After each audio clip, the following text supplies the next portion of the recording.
இந்த வீடியோல நம்ம டிரான்ஸ்மிஷன்ஸ் பத்தி பேச போறோம். டிரான்ஸ்மிஷன்னா என்ன, அதெல்லாம் எப்படி ஃபங்க்ஷன் ஆகுது, மேனுவல் டிரான்ஸ்மிஷன் வாங்கலாமா இல்ல ஆட்டோமேட்டிக் வாங்கலாமா, ஆட்டோமேட்டிக் வாங்குறதா இருந்தா எந்த மாதிரி ஆட்டோமேட்டிக் வாங்கலாம், எது ஃபியூல் எஃபிஷியன்ட்டா இருக்கும், எது மெயின்டெனன்ஸ் கம்மியா இருக்கும், எது நமக்கு அதிகமான செலவு வைக்கும், எந்த டிரான்ஸ்மிஷன் பெஸ்ட் டிரான்ஸ்மிஷன் அப்படின்னு சொல்லிட்டு இது எல்லாத்தையும் இந்த வீடியோல நம்ம டிஸ்கஸ் பண்ண போறோம். வாங்க. அதிசயங்களின் ஆரம்பம். அதிசயம் நடக்கும் நிச்சயமா. ஒரு கார் வாங்கணும் அப்படின்னு நம்ம யோசிக்கிறோம் அப்படின்னாவே ஃபஸ்ட்டு நம்ம ஃப்ரெண்ட்ஸ் மேனுவலாக ஆட்டோமேட்டிக்காக அப்படின்னு கேட்பாங்க. அதுலேயும் ஒரு பெரிய சண்டையே நடக்கும். மேனுவல் தான் கெத்து, மேனுவல் தான் மேன்லியானது, மேனுவல் தான் வாங்கணும்னு நிறைய பேர் சொல்லுவாங்க. அதில் தான்டா ஃபுல் ஆக்சிலரேஷன் இருக்குது, அதில் தான் நீ காரே ஓட்டுற மாதிரி இருக்கும், ஆட்டோமேட்டிக்கெல்லாம் ஓட்டுற மாதிரி இருக்கா அப்படின்னு நிறைய பேர் சொல்லுவாங்க.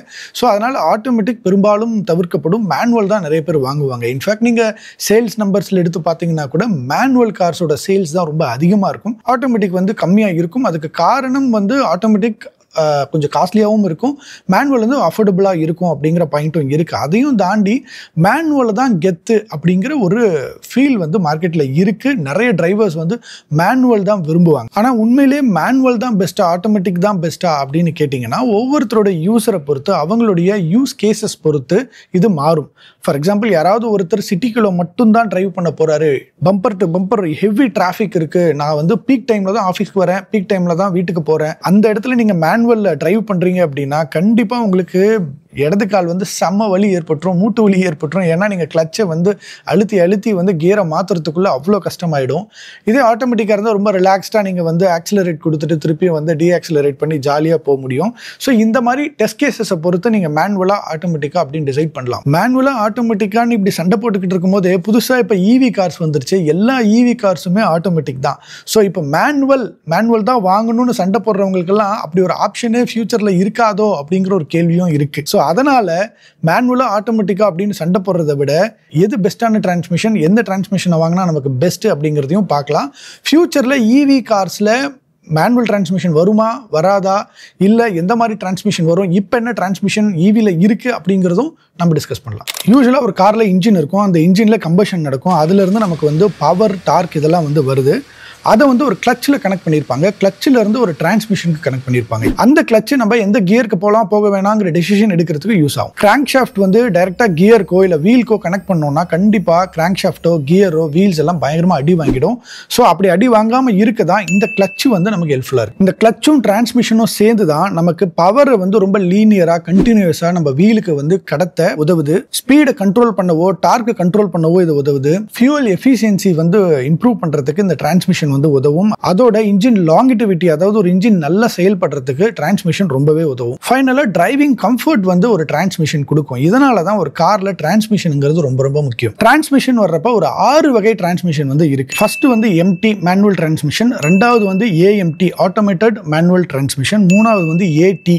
இந்த ஏடி கண்ட்ரோலர் டார்க் கன்வெர்ட்டர் அப்படின்னு இருக்கும். அடுத்து பாத்தீங்கன்னா சிவிடி கண்டினியூஸ் வேரியபிள் டிரான்ஸ்மிஷன், நாலாவது டிசிடி இல்ல டிஎஸ்ஜின்னு சொல்லலாம், டுவல் கிளட்ச் டிரான்ஸ்மிஷன், ஆறாவது IMT intelligent manual transmission. First நம்ம மேனுவல் டிரான்ஸ்மிஷனுக்கு வருவோம். இருக்கிற எல்லா டிரான்ஸ்மிஷன்லயுமே மேனுவல் டிரான்ஸ்மிஷன் தான் ரொம்ப ரொம்ப fuel efficiency, simple and most affordable. டிரைவர்ஸ்க்கு மேக்ஸிமம் என்கேஜ்மெண்ட் கொடுக்குற ஒரு டிரான்ஸ்மிஷனா அது மேனுவல் டிரான்ஸ்மிஷன் தான். அதனால தான் இப்போவும் நிறைய பேர் ஒரு காரை ஓட்டுறோம் அப்படிங்கிற ஒரு ஃபீல் மேனுவலில் தான் வரும் அப்படின்னு சொல்லுவாங்க. ஸோ அதனால ஒரு டிரைவருக்கு மேக்ஸிமம் என்கேஜ்மெண்ட் மேனுவல் தான் கொடுக்கும். அப்படி சொல்லும் போது இன்னொரு விஷயம் கண்டிப்பாக நீங்கள் நோட் பண்ணி ஆகணும். எம்டி அப்படின்னு சொல்றப்ப கண்டிப்பாக டிரைவர் நல்லா லேர்ன் பண்ணியிருக்கணும். ஏன்னா எந்த ஸ்பீடில் எந்த கியரில் போகணும் அப்படின்னு கண்டிப்பாக நல்ல ப்ராக்டிஸ் பண்ணியிருந்தா தான் அந்த டிரைவர் நல்ல டிரைவ் பண்ண முடியும். அதுல இருந்து தான் நல்ல ஃபியூல் எஃபிஷியன்சி வரும். மேனுவல் டிரான்ஸ்மிஷன் ஒரு traditional set of function.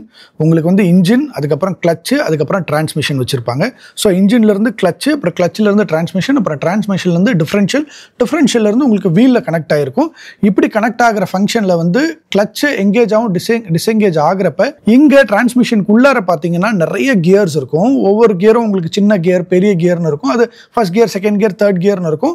So நம்ம எந்த கியருக்கு போகணும் அப்படிங்கிறத நம்ம மாற்றிப்போம். அப்படி தான் இந்த ட்ரெடிஷ்னல் மேனுவல் டிரான்ஸ்மிஷன் ஒர்க் ஆகும். பெரும்பாலும் மார்க்கெட்டில் இருக்கிற எல்லா காருமே மேனுவல் டிரான்ஸ்மிஷனோட வரும், எக்ஸப்ட் லக்ஸுரி கார்ஸ். ரொம்ப ஹை அண்ட் லக்ஸுரி கார்ஸ் பார்த்தீங்கன்னா மேனுவலே இருக்காது, அது டைரெக்டாக ஆட்டோமேட்டிக்கில் மட்டும்தான் வரும். ஏஎம்டி அப்படின்னும் போது ஆல்ரெடி நான் சொல்லியிருந்தேன் ஆட்டோமேட்டட் மேனுவல் டிரான்ஸ்மிஷன். அதாவது உங்களுக்கு கியர் பாக்ஸ் அப்படியே இருக்கும், கிளச்சும் அப்படியே இருக்கும். ஆனால் கிளச் பெடலையும் கியர் லிவரும் நமக்கு இருக்காது. ஆனால் அதுக்கு பதிலாக ஸ்பீட் சென்சார்ஸும் ஈசியும் தான் நமக்கு வேலை செய்யும்.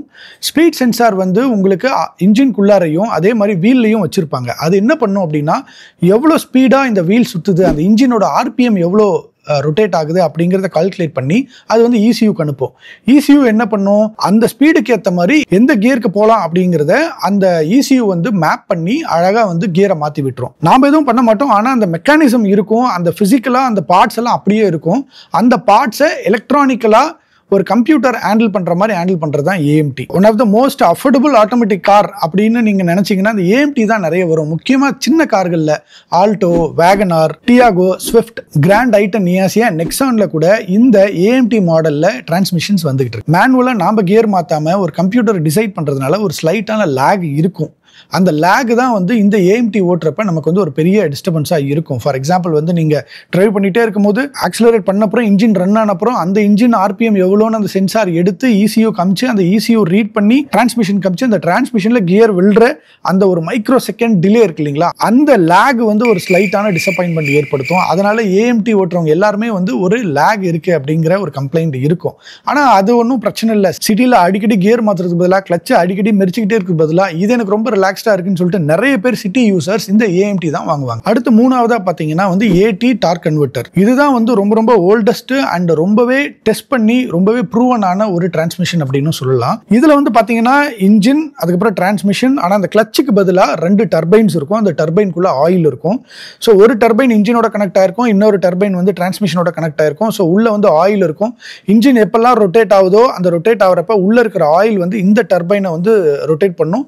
அது மூலமா இங்க கியர்ஸை வந்து நம்ம மாத்திக்கலாம். இப்படிதான் ஒரு டார்க் கன்வெர்ட்டர் வந்து ஒர்க் ஆகும். இது ரொம்ப ஃபியூல் எஃபிஷியன்ட்டா இருக்கும், ரொம்ப ஸ்மூத்தா இருக்கும், லேக் எதுவும் இருக்காது. ஆனா அதே சமயத்துல இது ஒரு காஸ்ட்லியான டிரான்ஸ்மிஷனும் கூட. நீங்க மார்க்கெட்லயே பாத்தீங்கன்னா வந்து கொஞ்சம் காஸ்ட்லியான கார்ஸ்ல மட்டும்தான் இந்த டிரான்ஸ்மிஷனை வந்து கொடுப்பாங்க. ஃபார் எக்ஸாம்பிள் பிரெஸா, சோனட், புதுசா வந்த சைரோஸ், கிரெட்டா, ஹேரியர், பசால்ட், இப்படி நிறைய கார்கள்ல இந்த டார்க் கன்வெர்ட்டரும் இருக்கு. ஆனா இது எல்லாமே ஐஎன் வேரியன்ட்ஸ்ல தான் இருக்கும். அதனால இது ரொம்ப அஃபோர்டபுளா இருக்காது. கண்டிப்பா ஒரு காஸ்ட் அதிகமா இருக்கும். AMT டிரைவ் பண்ணிட்டு டார்க் கன்வெர்ட்டரோட எக்ஸ்பீரியன்ஸ் வந்து வேற லெவலா இருக்கும். உங்களுக்கு கண்டிப்பா ஆக்சிலரேட் அழுத்தினோடனே இம்மிடியேட்டான ரெஸ்பான்ஸ் வந்து உங்க வீல்ல தெரியும். ரொம்ப ஸ்மூத்தா போகும். உங்களுக்கு டிரான்ஸ்மிஷன்ல கியர் மாறுறதே தெரியாது. ரொம்ப கம்ஃபர்டபுளான ரொம்ப ஈஸியான ஒரு டிரைவ் எக்ஸ்பீரியன்ஸ் இந்த டார்க் கன்வெர்ட்டர் கொடுக்கும். அதனால தான் டார்க் கன்வெர்ட்டர் வந்து ரொம்ப வருஷமா நிறைய மேனுஃபேக்சரர்ஸ் வந்து யூஸ் பண்ணிக்கிட்டு இருக்காங்க. அடுத்து 4வது CVT வர்றப்ப இந்த நம்ம இவ்வளவு நேரம் பார்த்த இந்த ட்ரெடிஷனல் செட்டப் வந்து இருக்காது. டைரக்டா வேற ஒரு செட்டப்பே வந்துடும். அதாவது புள்ளி சிஸ்டம் வந்துடும் இன்ஸ்டெட் ஆஃப் கியர் பாக்ஸ்.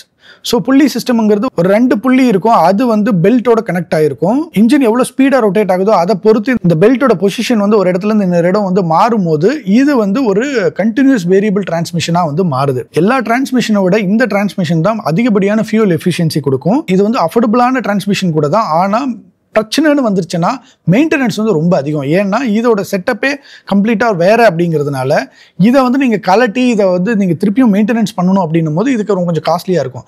அதனால தான் நிறைய மேனுஃபேக்சரர்ஸ் வந்து இந்த CVT-யை பார்த்து எந்த வெஹிக்கிள் கொடுக்கணும் அப்படின்னு பார்த்து கொடுப்பாங்க. இப்போ மார்க்கெட்டில் பார்த்தீங்கன்னா ஹுண்டாய் i20, அதே ஹுண்டாயில் கிரெட்டா, அதுக்கப்புறம் வந்து ரெனோ கைகர், ஹோண்டால வந்து அமேசான் சிட்டி, எலிவேட், இது எல்லாத்துலயும் பாத்தீங்கன்னா CVT இருக்கு. அடுத்து வந்து பாத்தீங்கன்னா DCT, டூவல் கிளச் டிரான்ஸ்மிஷன், இல்லைன்னா DSG-ன்னு சொல்லுவாங்க, டைரக்ட் ஷிஃப்ட் கியர் பாக்ஸ் அப்படின்னு சொல்லுவாங்க. பேசிக்கா என்னன்னா ஒரு கார்ல யூஸ்வலா ஒரு கிளச் ஒரு கியர் பாக்ஸ் தானே சொன்னோம். ஆனா இதுல வந்து 2 கிளச் 2 கியர் பாக்ஸ் இருக்கும். ஒரு கியர் பாக்ஸ்ல 1, 3 and 5 அப்படின்னு இருக்கும். இன்னொரு கியர் பாக்ஸ்ல 2, 4, 6 இருக்கும்.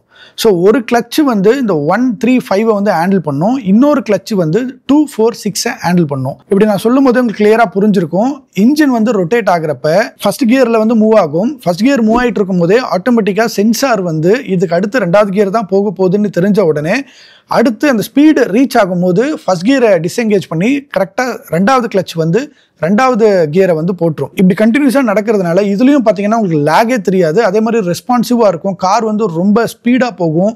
ஆக்சிலரேஷன் வந்து குயிக்காக வீலுக்கு கிடைக்கும். இதனால ஒரு ட்ரெடிஷ்னல் கியர் தான் 1 to 6 இருக்கும். ஆனால் அந்த 1 to 6 டக்குன்னு நடக்கிறதுனால உங்களுக்கு ரொம்ப ஸ்பீடாக வந்து இதோட ஆக்சிலரேஷன் கிடைக்கும். ஆனால் இது வந்து ஒரு காம்ப்ளெக்ஸான கன்ஸ்ட்ரக்ஷன். மேனுஃபேக்சரர்ஸ் வந்து இந்த டிரான்ஸ்மிஷனே வந்து பார்த்து கரெக்டாக செட் பண்ணணும். அந்த கியர் கியர்ஸ் எல்லாம் உள்ள வைக்கணும். நான் கியர்ஸ்ன்னு சொல்றப்ப உங்களுக்கு கண்டிப்பா புரியும், நீங்க பார்க்கும்போதே தெரியும். அந்த ஒவ்வொரு சின்ன சின்ன பார்ட்ஸா வந்து செட் பண்ணி மேலே கரெக்டாக அதுக்கேற்ற மாதிரி எங்கேஜ் ஆகணும், டிஸ்எங்கேஜ் ஆகணும், இதெல்லாம் வந்து நடக்கணும். இது வந்து ரொம்ப காம்ப்ளெக்ஸ் அப்படிங்கிறதுனால இது ரொம்ப காஸ்ட்லியும் கூட. டாடா நெக்ஸான், டாடா கர்வ், அதுக்கப்புறம் ஹுண்டாய் கிரெட்டா, அப்புறம் கியா செல்டோஸ், கியா சோனட், இந்த எல்லா கார்ஸ்லயும் வந்து இந்த டிசிடி கிடைக்குது. இந்த ஆட்டோமேட்டிக் டிரான்ஸ்மிஷன்ல எக்ஸ்ட்ராவா வந்து டிப்ட்ரானிக் டிரான்ஸ்மிஷன் அப்படின்னு ஒன்று இருக்கு. அது என்ன அப்படின்னா, நீங்க பார்த்துருப்பீங்க கார்ல டிரைவ், பார்க்கிங், ரிவர்ஸ் அப்படிங்கிற கியர் லிவர் இருக்கும். அது பக்கத்துலயே பார்த்தீங்கன்னா இப்படி தள்ளினீங்கன்னா நீங்க வந்து பிளஸ் மைனஸ் அப்படின்னு கியரை வந்து நீங்க மேனுவலா ஷிஃப்ட் பண்ணிக்கலாம். அதுதான் வந்து டிப்ட்ரானிக்ஸ் அப்படின்னு சொல்றாங்க. இது பேசிக்கா என்ன அப்படின்னா வந்து ஆட்டோமேட்டிக் கியர் பாக்ஸ் தான். ஆனால் அதுலேயே நீங்கள் மேனுவலாக ஃபர்ஸ்ட் கியர்லேயே இருக்கணும்னா இருந்துக்கலாம், இல்லை செகண்ட் கியரில், தேர்ட் கியரில் அப்படின்னு சொல்லி நீங்கள் மேனுவலாக ஆக்சிலரேட்டை கொடுத்து அந்த வீலை வந்து சுத்த வைக்க முடியும். இது வந்து நீங்கள் கண்டினியூஸாக தான் போக முடியும். ஃபார் எக்ஸாம்பிள் ஃபர்ஸ்ட் கியர்லேருந்து second gear, third gear, fourth gear, திருப்பி fourth gear, third gear, second gear, first கியர்னா மாற்ற முடியும். இது எதுக்காக கொடுத்துருக்காங்கன்னா, ஒரு மேனுவல் லவ்வர்ஸ் நிறைய பேர் இருக்காங்க இல்லையா, அந்த மேனுவல் லவ்வர்ஸ்க்கு ஒரு என்கேஜ்மெண்ட் கொடுக்கணும். ஒரு சம்டைம்ஸ் வந்து ஆட்டோமேட்டிக்கலாக நம்ம திடீர்னு ஓவர்டேக் பண்ணுற மாதிரி இருக்கும். நம்ம ஒரு பெரிய லாரியை ஓவர்டேக் பண்ணணும் அப்படின்னா டக்குன்னு நம்ம இந்த டிப்ட்ரானிக் டிரான்ஸ்மிஷனுக்கு மாற்றி டக்குன்னு ஃபர்ஸ்ட் கியரில் போட்டு ஒரு அழுத்தணும்னா சல்லுன்னு கார் முன்னாடி போயிடும். அதுக்கப்புறம் டக்குன்னு ஆட்டோமேட்டிக் போயிட்டு அப்படியே ரிலாக்ஸ் ஆகிக்கலாம். ஸோ இந்த விஷயம் வந்து இதில் ஹெல்ப்ஃபுல்லாக இருக்கும். இவ்வளோ நேரம் ஒரு இன்டர்னல் கம்பஷன் இன்ஜினில் என்ன மாதிரி டிரான்ஸ்மிஷன் இருக்குன்னு பார்த்தோம். ஆனால் ஃபியூச்சர் வந்து ஈவி, நிறைய கார்ஸ் வந்து ஈவியாக மாறிக்கிட்டே இருக்கு. ஒரு கார் லான்ச் பண்ணாங்கன்னா இம்மீடியட்டாக அதோட ஈவி வெர்ஷனும் இப்போ லான்ச் பண்ணிக்கிட்டே இருக்காங்க. அப்போ ஈவியில் என்ன மாதிரி டிரான்ஸ்மிஷன் இருக்குது அப்படின்னு பார்த்தீங்கன்னா, ஈவியில் வந்து ரொம்ப சிம்பிளாக இப்போ வந்து சிங்கிள் ஸ்பீட் டிரான்ஸ்மிஷன் தான் இருக்குது. ஒரு ஈவி காரில் பவரை வந்து நீங்கள் டிஸ்ட்ரிபியூட் பண்ணுங்கிற அவசியமே கிடையாது. ஏன்னா டார்க் அவைலபிளாகவே இருக்குது ஆல் டைம். இப்போ இன்டர்னல் கம்பஷனில் பார்த்தீங்கன்னா மல்டி ஸ்பீட் கியர் பாக்ஸ் இருக்குது. ஆனால் இதில் வந்து சிங்கிள் ஸ்பீட் தான். அதுக்கு காரணம் என்ன அப்படின்னா, இங்கே வந்து பேட்டரியிலேருந்து மோட்டாருக்கு பவர் வருது. அந்த மோட்டார்லேருந்து டார்க் வந்து இம்மீடியட்டாக கிடைக்குது. நீங்கள் இன்டர்னல் கம்பஷன் இன்ஜினில் டார்க் அப்படி கிடைக்காது. நீங்கள் இன்ஜின் ஸ்டார்ட் பண்ணோடனே கம்பஷன் வந்து அப்படியே மெதுவாக ஆரம்பித்து அதுக்கப்புறம் தான் ஹை ஸ்பீடுக்கு போக முடியும்.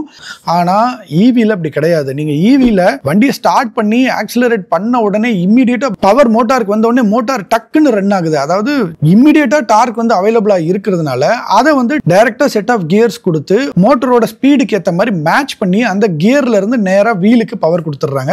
ஸோ இதனால ஒரு ஸ்மூத்தான டிரைவ் வந்து ஈவியில் கிடைக்கும். இந்த சிங்கிள் ஸ்பீட் டிரான்ஸ்மிஷனில் ஃபிக்ஸ்டு கியர் ரேஷியோ இருக்கும். அதனால உங்களுக்கு எந்த ஒரு லேகும் இருக்காது. இமீடியட்டாக ஆக்சிலரேட் பண்ண உடனே ஸ்மூத்தான டிரைவ் தான் இருக்கும். ஃபியூச்சரில் ஈவி கார்ஸில் மேனுவல் டிரான்ஸ்மிஷன் வருமா, இல்லை வந்து மற்ற டிரான்ஸ்மிஷன் எதையாவது உள்ள கொண்டு வருவாங்களா, அதாவது மல்டி ஸ்பீட் டிரான்ஸ்மிஷன் கொண்டு வருவாங்களா அப்படிங்கிற அந்த கேள்விக்கு இன்னும் நிறைய மேனுஃபேக்சரர்ஸ் R&D பண்ணிக்கிட்டு தான் இருக்காங்க. சில மேனுஃபேக்சரர்ஸ் ஆல்ரெடி மல்டி ஸ்பீட் டிரான்ஸ்மிஷனில் சில கார்ஸை லான்ச் பண்ணியிருக்காங்க. ஆனால் நம்ம இந்தியாவில் இன்னும் அது பெரும்பாலும் வரல. எல்லாமே வந்து ஃபாரின் கண்ட்ரீஸில் தான் இருக்கு.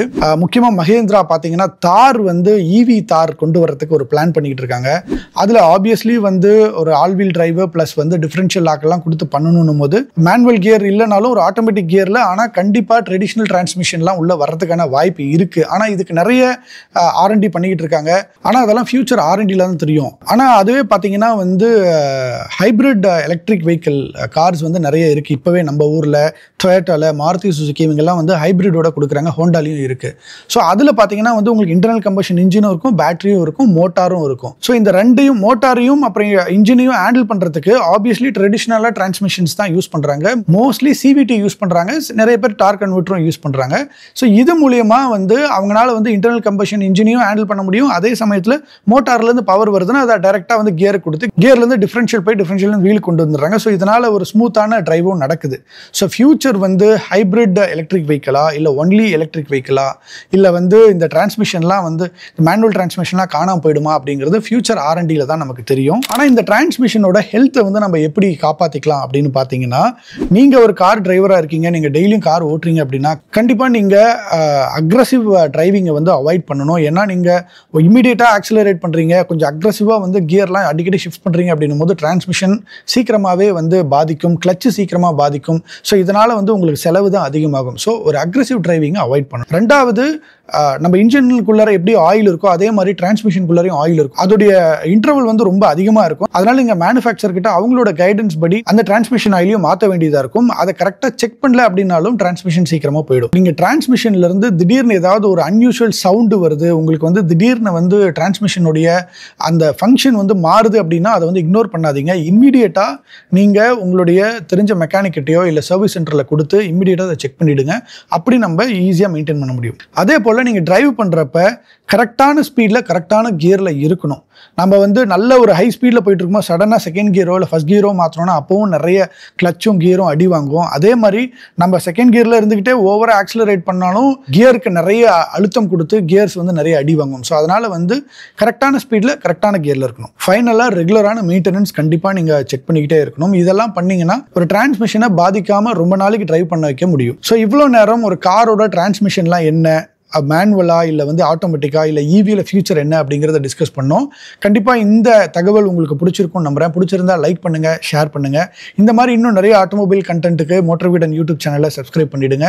இதே மாதிரி இன்னொரு எக்ஸ்பிளைனரோட உங்களை வந்து நான் பார்க்குறேன். நான் உங்கள் டிஜே. நன்றி. அதிசயங்களின் ஆரம்பம். அதிசயா, அதிசயம் நடக்கும் நிச்சயமா.